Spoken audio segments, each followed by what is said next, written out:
Latest news updates కోసం ఇప్పుడే download చేసుకోండి మీడియా ఎఫెక్ట్స్ యాప్.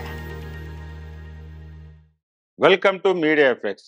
ఇజ్రాయెల్ పౌరులు తమ దేశంలో కాలు పెట్టకుండా నిషేధం విధించేందుకు మాల్దీవుల ప్రభుత్వం సిద్ధమైంది.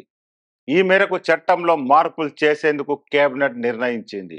గాజాపై దాడులపై నేపథ్యంలో ఇజ్రాయెల్ పౌరులపై నిషేధం విధించాలన్న స్థానికుల పిలుపు మేరకు ఈ నిర్ణయం తీసుకున్నామని హోంల్యాండ్ సెక్యూరిటీ టెక్నాలజీ శాఖ మంత్రి అలీ ఇసుహాన్ మీడియాకు తెలిపారు. నిషేధం విధింపు వేగవంతం చేసేందుకు ప్రత్యేక కమిటీ కూడా ఏర్పాటు చేసినట్టు తెలిపారు. మాల్దీవులకు ఏటా 10 లక్షల మంది పర్యాటకులు సందర్శిస్తుండగా వారిలో 15,000 మంది ఇజ్రాయెల్ పౌరులు ఉన్నారని స్థానిక మీడియా చెబుతుంది.